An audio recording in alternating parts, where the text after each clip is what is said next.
Another US jobs report that fell short of expectations, but in a robust economy, President Joe Biden is focused on wage gains.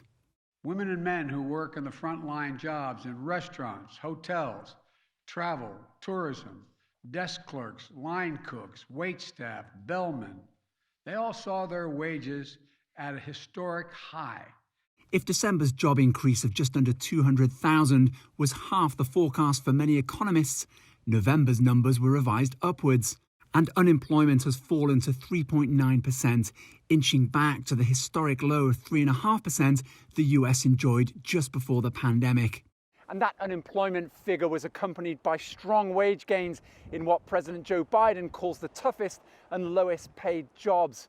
But that's a double-edged sword. Some 4.5 million people quit those kinds of jobs in November. And while the White House lauds this as social mobility, people chasing higher wages for a better standard of living, it leaves employers scrambling to fill a void compounded by the latest COVID-19 surge.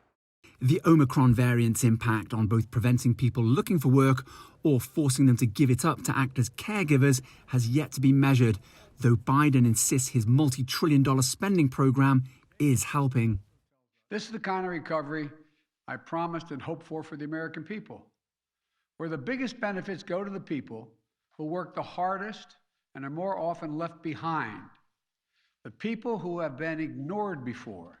Even so, those wage gains are at the mercy of the highest inflation in around 40 years, with the US central bank signaling it's ready to raise interest rates soon to rein in those price rises.